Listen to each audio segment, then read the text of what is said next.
Good morning. Welcome to Westside Unitarian Universalist Church. My name is Ellen Greenwood. My pronouns are she, her, and hers, and I am the worship associate for our service this morning. We welcome you here in person to worship with us and have fellowship as a community with us. We welcome you if you are watching this at home on YouTube right now in the present time, or if you are watching this at some time in the future. We are very happy to have each one of you here.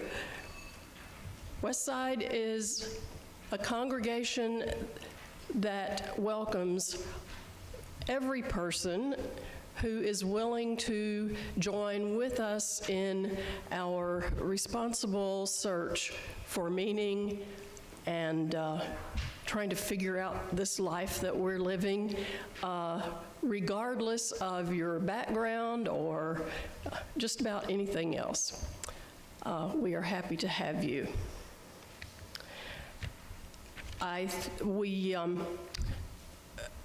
will have coffee and conversation following the service, and if you are new or relatively new, I would invite you to check out some of the information that you'll find right over here to my right. I think it's been moved into the window there, but there are some in the visitor center. There it is. Pamphlets about Unitarian Universalism, and then there, just come up to any of us, or we'll try to greet you and tell you a little bit about what we are about. We are very happy that you're here. And we do have a few announcements, I think, before we get started this morning. I was told that Jerry Thornton wanted to say a few words. And Jerry is on his way. It's all right. It better be worth waiting for. Trees, we have trees. I want to thank all the people that helped yesterday. We had a big crowd of helpers handing out trees to about 90 people. There were 4 or 5 no-shows. But we have some leftover trees, and if you're interested, we have willow oaks and cherry bark oaks and bald cypress, and what was the other one? Some red buds and river birch. So if you need a tree in your yard or your farm or wherever, we have some leftovers out there, and you can see me after the service. We planted about 52 trees yesterday, and you'll see little metal cages around the property. We ran out of metal cages, so there are a few trees that don't have one, but we'll get them all protected and take care of them, and I hope in a few years we have a bigger forest here. So thanks again to all the people that helped yesterday, and if you have any questions about it, see me.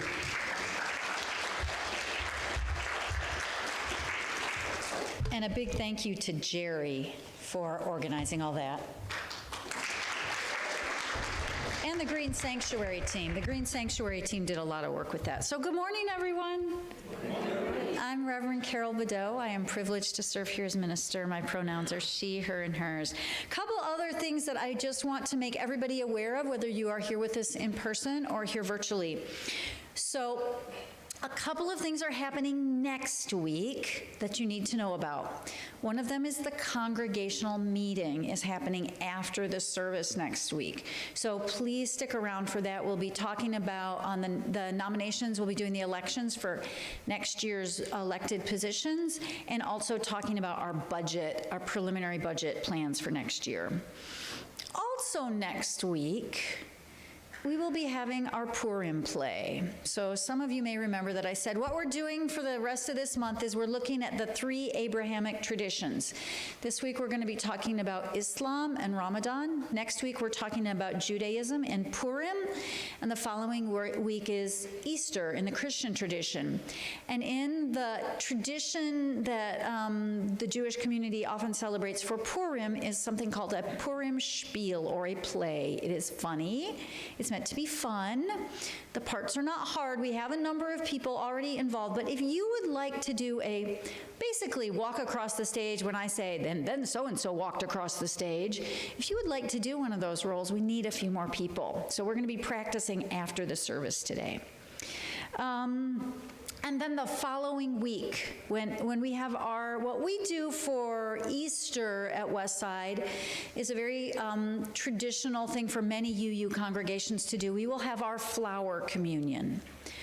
So for Easter Sunday, if you would like to bring some flowers, you don't have to buy them. You can go out and pick a couple daffodils. If you don't remember, you can pick a couple daffodils as you're coming in the building from out front. That's okay. But we bring flowers. Everybody brings in a couple flowers, and we always have some spares. And we make a huge arrangement of flowers with multiple vases on tables in the center of the room. And then before we leave, everyone takes a different flower than they came with.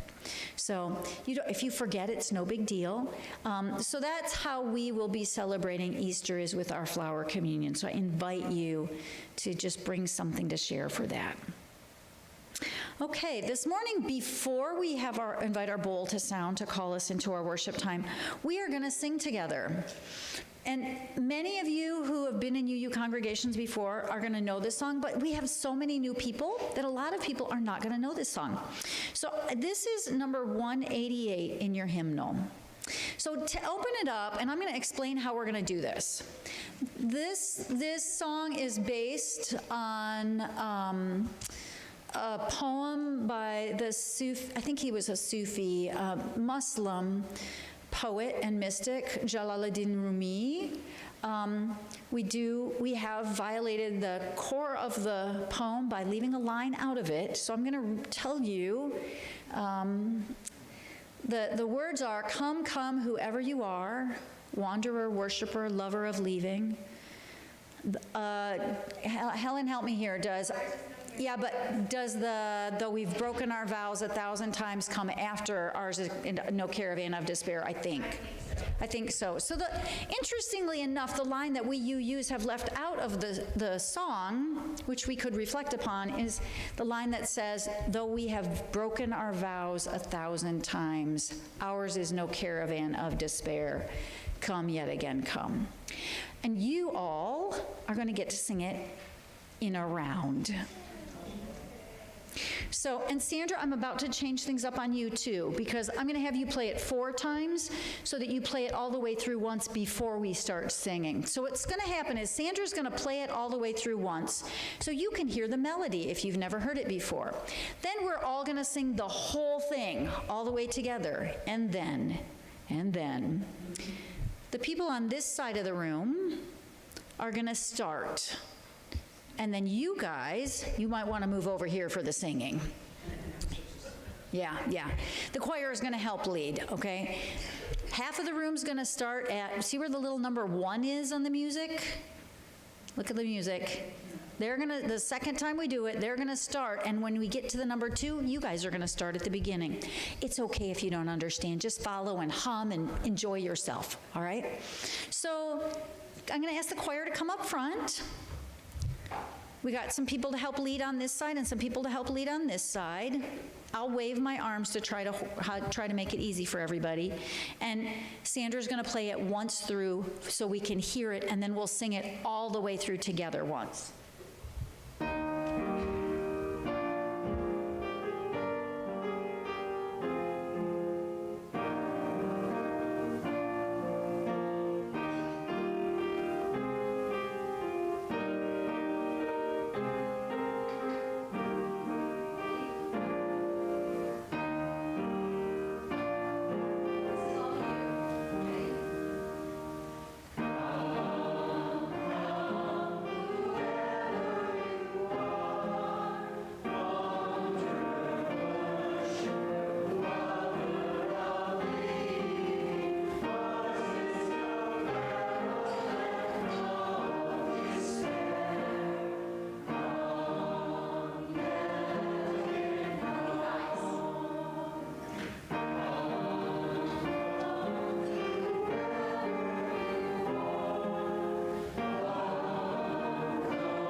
That was awesome.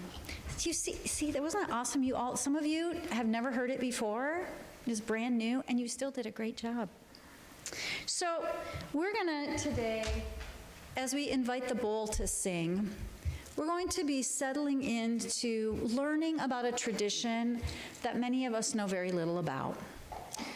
Most of us know, if we've been raised in our society, in Western society, in the United States, we know a fair amount about, Christianity, even if we weren't raised in that tradition, because it's very pervasive in our culture. And we also probably know something about Judaism because it's also fairly well talked about in our culture. But we know very little about Islam.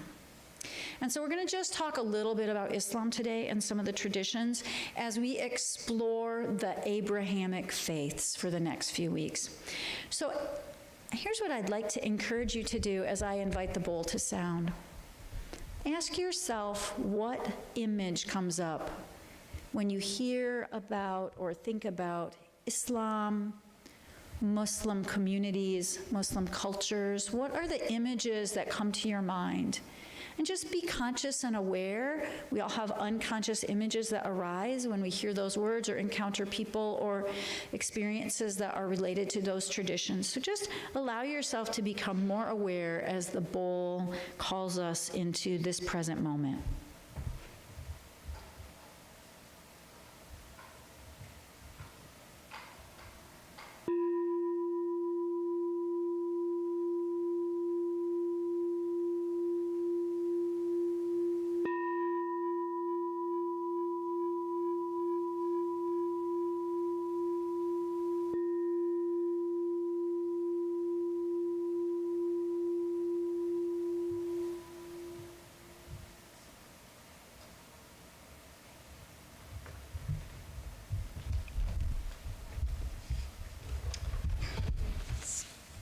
And I have, better move this, I have asked Morgan Ringelspaw to light our chalice for us this morning.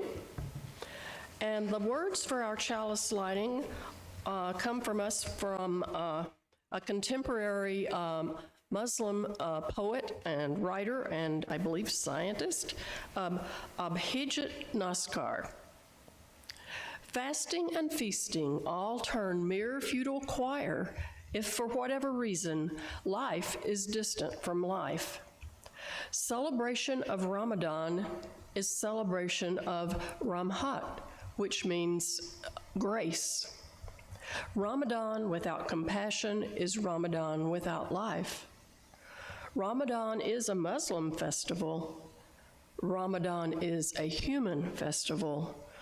Ramadan is a reminder to rekindle our light. Ramadan is the end of all feelings uncharitable. And as is our custom, we're going to light 2 more candles this morning, one of concern and one of joy or more positive thoughts. And I thought it would be appropriate this morning, since we are learning about Ramadan, to light a candle of concern for all those who can't observe Ramadan, at least maybe not in the way that they would like.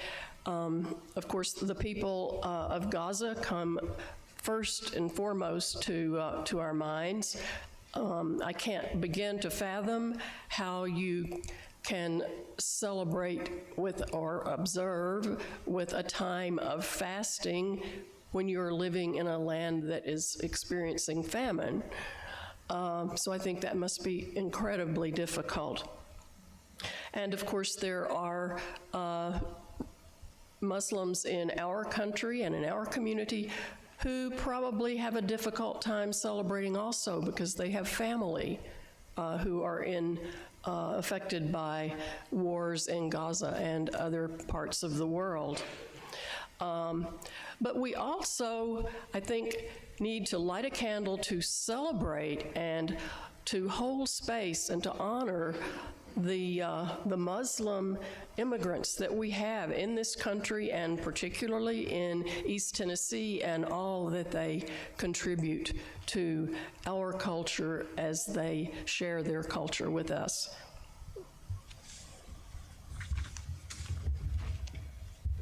Thank you, Ellen. So I'm going to invite the choir to come back up.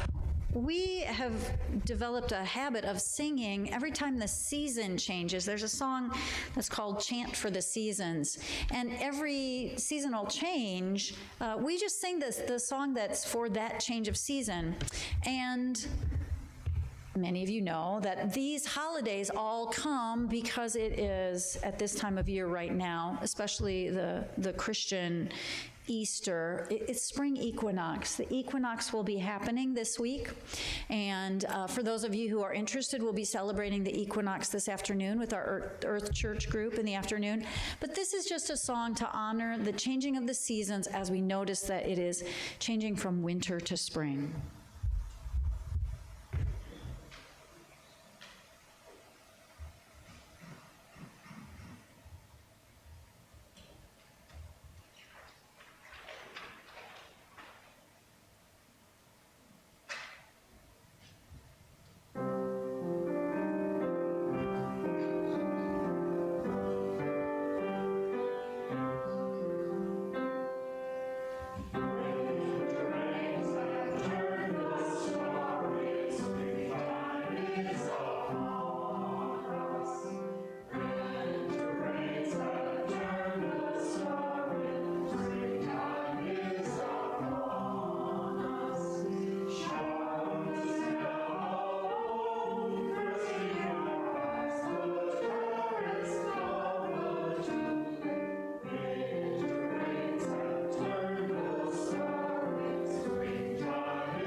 So one of the things that is really unique to Unitarian Universalism, and that is different from most other world religious traditions, is that our clergy and other religious leaders, like our religious educators, our musicians, we are all required to be conversant with and educated about a wide range of world religions. In most traditions, you learn the dogma or the teachings or the tradition of your tradition. In Unitarian Universalism, as anyone who has ever been involved in any kind of UU religious leadership training will tell you, you've got to learn a lot of stuff across a very wide range of traditions. In seminary, UU ministers in training are required to study the major tenets of all major world religions. We take classes from religious leaders who are Christian and Jewish and Muslim and Buddhist and a whole wide range of traditions. We are required to read the sacred texts of those traditions and learn about the practices and the basic theologies of those traditions.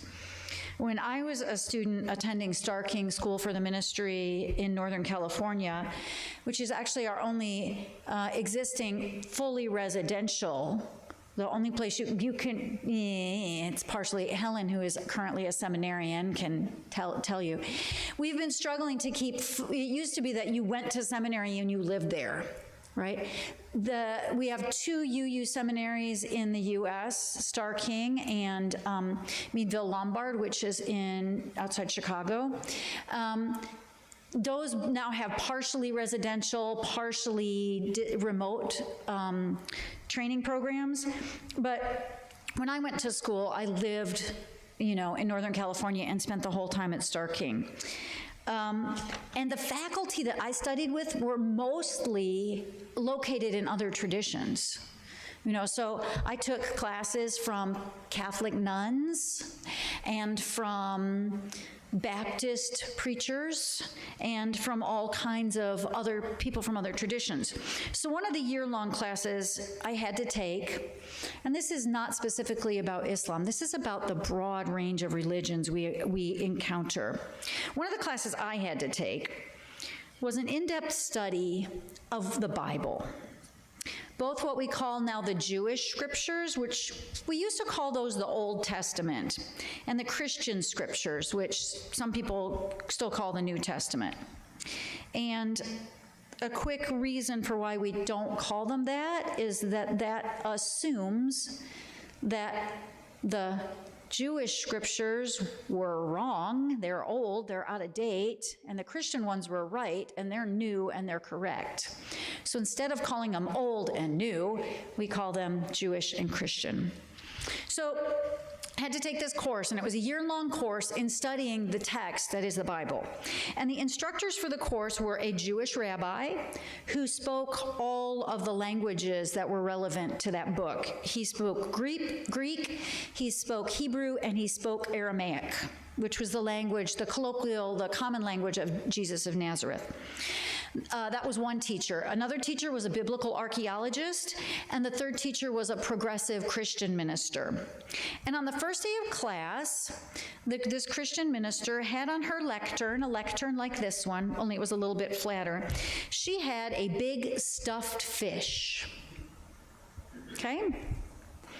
And some of you may have heard me tell this story before, but it's worth repeating. So she was standing by a big stuffed puffer fish. Anybody know what a puffer fish is? They're the ones that go, right, they blow up, right? So she had this big puffer fish on her lectern, and behind her on the dry erase board was the word fugu, F-U-G-U, okay? And of course, we were all like, what in the world is going on? What is this? What is this? So after the class kind of settled down, she began by saying, she held up the puffer fish and she said, this is fugu. Fugu is the Japanese term for this extremely poisonous fish. Deadly poisonous fish, which is also considered an immensely valuable delicacy in large parts of the world. And that is right. I said it is both extremely poisonous and also an extremely prized delicacy. The organs and skin of the puffer fish contain very high levels of a neurotoxin for which there is no known antidote. So for people who like really way bigger thrills than I personally ever want to have, eating this thing is a big deal, okay? It costs a lot of money. People pay enormous amounts of money to have the exciting adventure of eating fugu. Not my thing. But chefs who are going to serve fugu have to train for a minimum of 3 years to learn how to prepare it. Okay? They have to be highly licensed because you can't have any trace of that neurotoxin from the skin or the organs in what you serve, or it can kill the person eating it. So why on the lectern of a Bible classroom? Because, as the teacher explained, sacred texts like the Christian Bible and other sacred texts are very much like fugu. Prepared properly, they can be considered a life-giving delicacy, but prepared incorrectly or carelessly, they take life and they bring death. And haven't we seen that over and over and over again throughout human history? The use of sacred texts and sacred stories to justify the taking of life. Certainly this is true in our world, and no tradition has a monopoly on doing that. So over the next few weeks, as I've said, we're going to look at 3 of the world's major traditions, Islam, Judaism, and Christianity, which are called the Abrahamic faiths because they are all set in the same area on the eastern edge of the Mediterranean, and they are rooted all in the same core stories of the descendants of Abraham. The traditions all claim the Temple Mount in Jerusalem as a holy site, and they have over thousands of years engaged in both life-affirming and life-taking activities said to be called for by their sacred texts. As UUs, we have a unique privilege. We hold that most traditions like fugu have the potential to be life-affirming, but we also acknowledge that they have the potential to be life-denying. And we are willing in our tradition to be curious and discerning about the difference between those 2 things. What is life-affirming and what is life-denying? In the narratives and the practices we encounter in our own tradition and in all sorts of other traditions. In other words, we commit to asking the bigger questions while we look at all these different traditions. So we're going to look at these traditions over the next few weeks. And we're going to start this week with Ramadan, the holy month of Islam, which honors the receiving of the Holy Quran by the Prophet Mohammed, peace be upon him. Next week, like I said, we'll explore the Jewish tradition of Purim, in which the scriptural story of Esther is retold, and then the following week we'll be looking at the Christian holiest day, Easter, which commemorates the death and resurrection of Jesus of Nazareth. So, Ramadan. We are currently about halfway through the month of Ramadan, which is celebrated during the 9th month of the Islamic calendar, and it is observed by fasting from sunrise to sunset, by prayer, and by community gatherings. It is a time to remember and honor the story of how the Prophet, peace be upon him, received the holy book, the Quran. Some communities also take time to recite or read through the Quran during this month, but not all of the communities do that. Fasting during Ramadan is not required of everyone. It is required of all those who are able to fast. It is not required of those whose health or circumstances makes that not a good idea. So, for example, those who are ill, those who are elderly, those who are pregnant or nursing, women who are pregnant or nursing, are not required to fast. But the practice of observing Ramadan is a very important practice in the community. And it's not just about the fasting and the prayer. It's also about, as one scholar I was reading said, it's about really honoring the unity of the community. It's about recognizing the coherence and the connection in the community. So frequently, there are gatherings that are celebrations and feasts at the end of the day in families and larger communities to celebrate with food the unity of the community. Now, this practice is considered one of the 5 pillars of Islam. So in Islam, there are 5 important ritual observances that are required of all Muslim practitioners if they are able to do them. So the first of these is called the profession of faith, the Shahada. And this is committing to the belief that there is no God but God, and Muhammad is the messenger of God. One becomes a Muslim by reciting this phrase with conviction. The second pillar of Islam is prayer, salat. Muslims pray facing Mecca 5 times each day, at dawn, noon, mid-afternoon, sunset, and after dark. Prayer includes a recitation of the opening chapter of the Quran and is sometimes performed on a small rug or mat used for that purpose. Muslims can pray individually at any location or together in a mosque where a leader, someone leads the prayer, an imam, guides the congregation. Men gather in the mosque for the noonday prayer on Friday, and women are welcome but not obliged to participate. After the prayer, a sermon focuses on a passage from the Quran, followed by prayers by the imam and a discussion of a particular religious topic. The third pillar of Islam is giving alms, zakat. In accordance with Islamic law, Muslims donate a fixed portion of their income to community members in need. Many rulers and wealthy Muslims build mosques or drinking fountains or hospitals or schools or other institutions as a religious duty and to participate in the life-giving practices of the community. Then the fourth one, which is about Ramadan, fasting. During the daylight hours of Ramadan, the 9th month of the Islamic calendar, all healthy adult Muslims are required to abstain from food and drink. Through this temporary deprivation, they renew their awareness of and gratitude for everything God has provided in their lives, including the Quran, which was first revealed during this month. During Ramadan, they share the hunger and thirst of the needy as a reminder of the religious duty to help those who are less fortunate. And finally, the 5th pillar of Islam is a pilgrimage. Every Muslim whose health and finances permit must take at least one visit to the holy city of Mecca in present-day Saudi Arabia.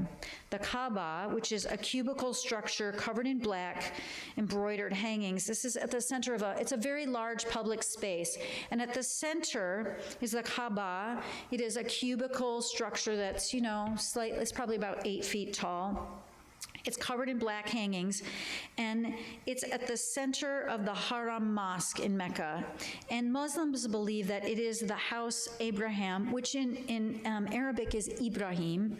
Ibrahim built for God, and it faces in its direction. So if you're not there, everyone who's praying in the United States or other parts of the world faces towards it in their daily prayers. And people walk around it when they visit it. If you visit Mecca, and people who are not Muslims are not allowed into this site. You have to be Muslim to actually go into this very holy sacred site, and they circle around it. Since the time of the Prophet Mohammed, peace be upon him, believers from all over the world have gathered around the Kaaba in Mecca on the 8th and 12th days of the final month of the Islamic calendar. So these 5 practices, fasting, prayer, alms, making the proclamation of faith, right? And the pilgrimage, if you're able, these practices are commitments that people who participate in this tradition honor. As we learn about the 3 Abrahamic faiths, we will be looking at one story from each tradition that has central significance to its adherents. And for Islam, that story, which is celebrated during Ramadan, is the story of how the Quran was received. So this is one version of the story. When Muhammad was 40, he began to spend time in solitude, thinking on questions which troubled him. To do this, he took on the habit of retreating to a cave within a mountain called Al-Hira for a month at a time. One year, around the year 610 CE of the Common Era, Muhammad went up to Al-Hira on a day like any other, but he was soon visited by the archangel Gabriel, who took hold of Muhammad and commanded the terrified man to read. Well, Muhammad was so afraid that he refused twice before actually asking, "What am I supposed to read?" And Gabriel replied by saying, "Proclaim in the name of thy Lord and cherisher, who created man out of a clot of congealed blood, proclaim, thy Lord is most bountiful, who taught by the pen, taught man that which he knew not." Gabriel then proclaimed, "Thou art the messenger of God, and I am Gabriel." And Muhammad fled the cave, thinking that he had been accosted by an evil spirit. He ran down the mountainside, and as he did, the angel Gabriel appeared in his true form in the sky above, filling the entire sky, which had become green, which incidentally is where Islam gains its official color. When Muhammad returned home, he told his family what had happened, and when he sought the wisdom of a particularly devout Christian relative, he was told that he had been chosen as a prophet of God.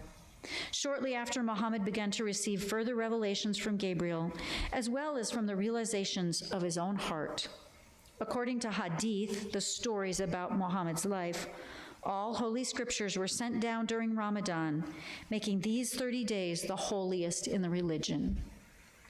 Now, of course, I'm not a scholar of Islam. I can't claim to have any real depth of understanding about this tradition or its history. But when I read the story this time, one thing really struck me, and that is the part about the Christian relative. I was raised in a Catholic home where Christianity was portrayed as the true faith of all faiths. Everything else was considered just wrong.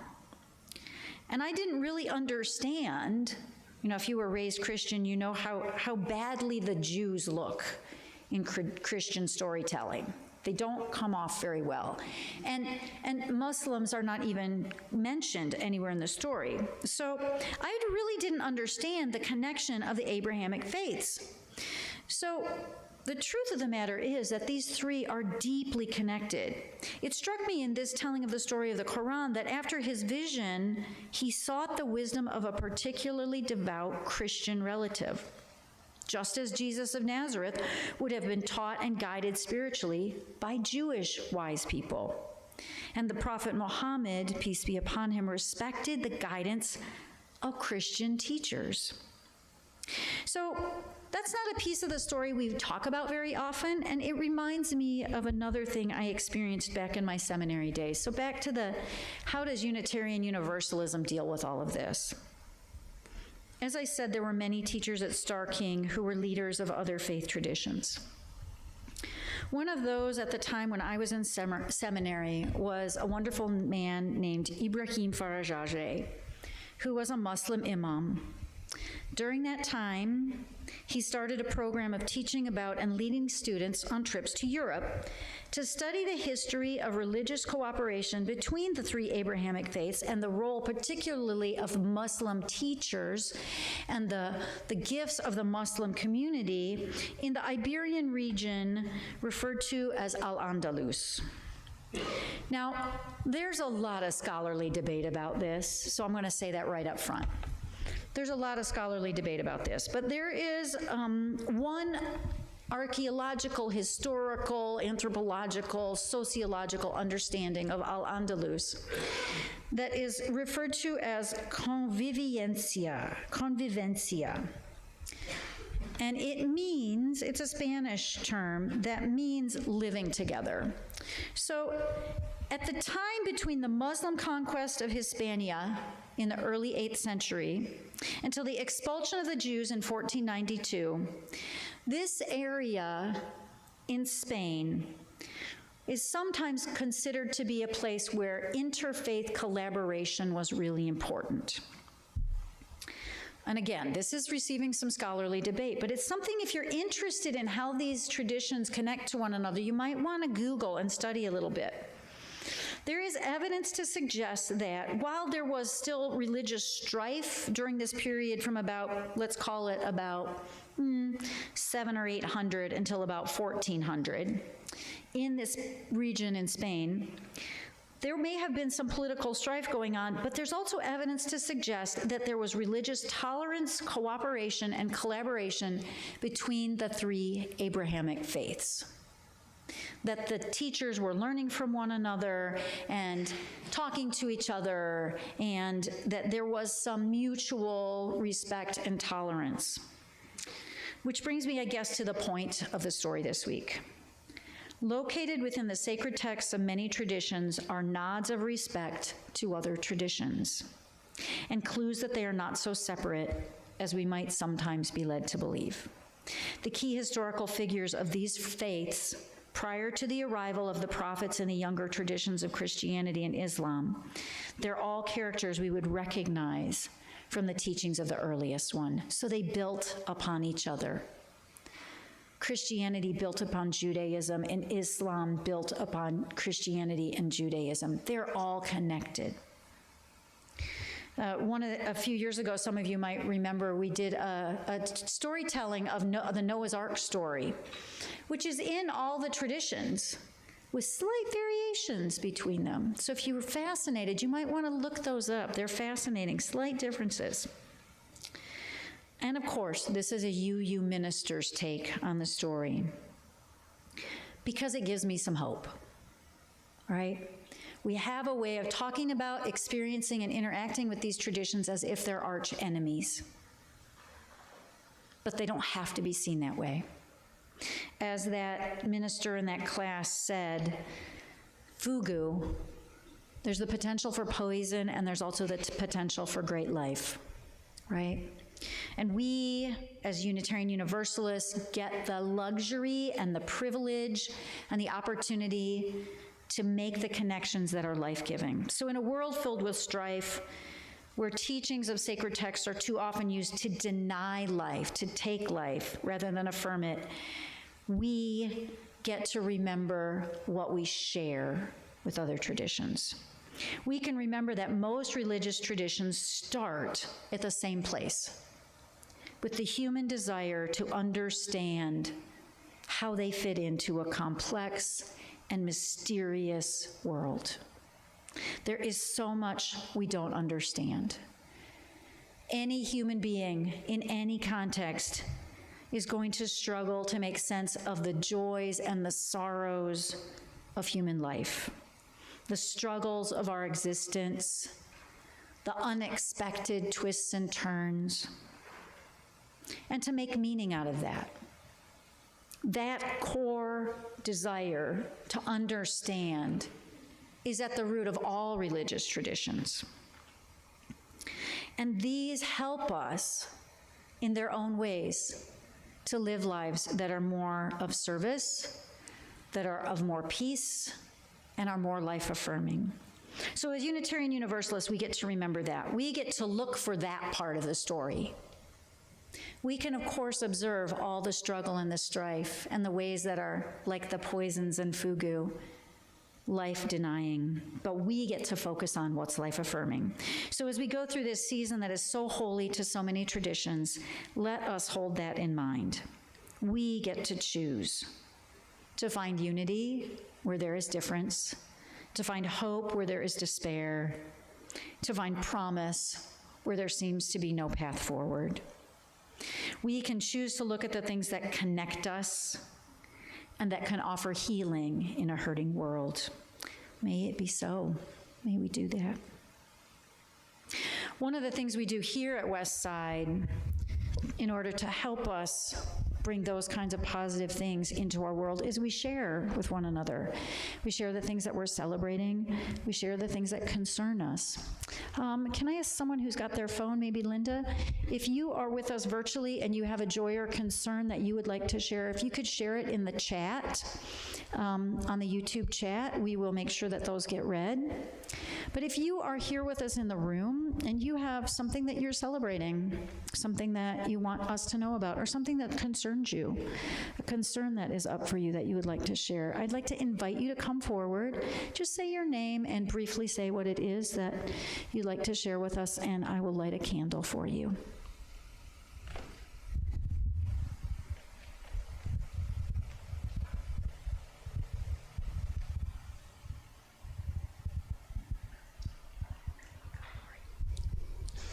Hi, I'm Laurie Mulligan. We have a congregation member who is in hospice care at home. Her name is Judy Burgett. And we have been texting back and forth, as have several members. She wrote on Thursday, sitting outside on nice enough days brings smiles and cheer. Hugs are always welcome, and here's some for you too. Oh, awesome. It's wonderful. We're always sending our love to Judy. Hi, I'm Alice Frost-Deering, and I have a sorrow, or I guess it's a sorrow, to talk about mine and Virginia's granddaughter. Her name's Jocelyn, and that's Tremaine's sister. She went missing yesterday, and she ran away, and we've yet to find her. They're up in the Covington area in Ohio, or Kentucky, Ohio area. So if you could keep her in your prayers, and just think about us trying to find her and give us some hope on that. Yeah.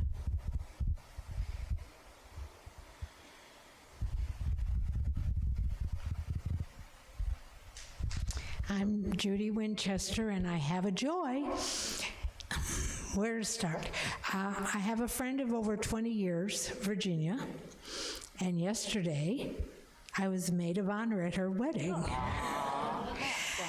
Virginia's older than I am.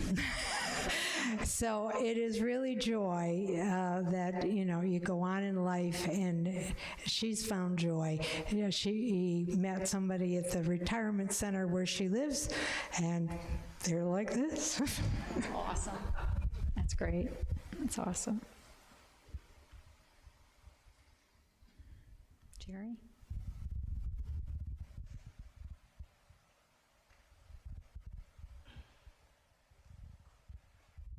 In my statement earlier about my joy about the tree planting and all the help we had yesterday, I forgot to mention the people who helped on Thursday, which was even more important because that's what got all of the little packages of trees put together, and that was a big job. So again, thanks to all those people, and that was another great joy to me.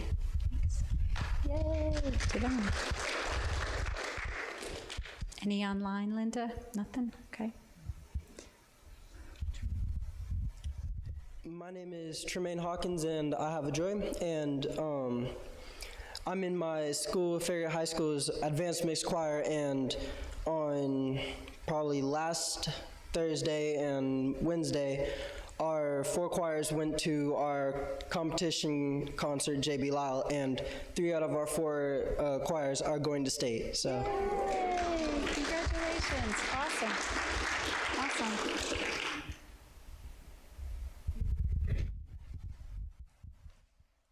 I go to the bathroom, new stuff's going on. Okay. So my name is Mary Frances, and I realize I haven't talked about this during Joys and Concerns, but I have talked about this a lot with several of you. My mom, about 4 weeks ago, was taken to the emergency room, and it was some dark times, but she has pulled through, but she is still has pneumonia. She's in rehab still, and it's going to be a long road ahead of us, and we're trying to figure out how our lives are going to change and maybe look a little different to make sure she gets the care she needs. But I wanted to say thank you for the continued positive thoughts, and if we can continue those, it'd be great, because we're not clear yet. But thank you very much.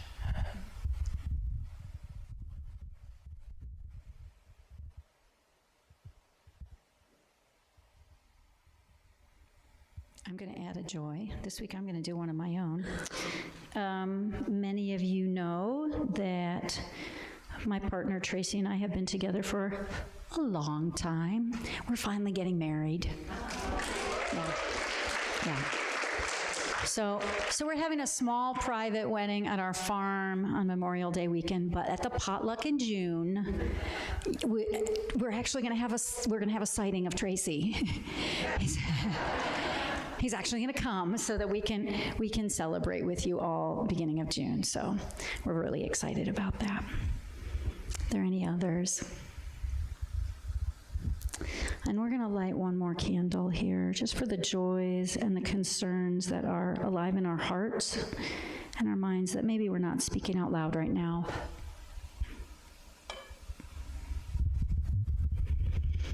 This life is so much mixity.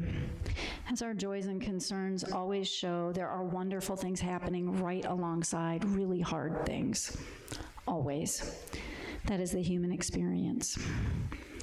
One of the greatest things we can do in the face of that is to remember that we are never alone, that we have community, and that we are here for one another. Even if you're with us virtually, we are here. So as we close, I'm going to invite you to rise if you are willing, if you are able. I always say this, you do not have to hold anybody's hand. Just hold the hand of the person you came with. But if you want to hold more hands, you are welcome to. You know, someone came this morning for spiritual practices, and we hugged, and they were like, boy, I needed that hug. You know? During COVID, we got really cautious about this, but I don't know about the rest of you, but I really missed being connected to people. I am really glad to be back together with people.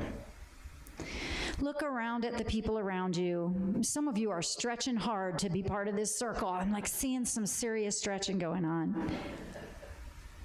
You might not know the person who has the answer you need today. You might not yet have met the person who needs to hear your story because it will inspire them. The stories of all the religious traditions and our own stories have the capacity to be life-giving. Please go into your day and your week knowing that you, like the stories we were learning about, have the ability to transform, to bring hope, to bring unity, and to bring peace. May it be so. Go with peace and go with passion.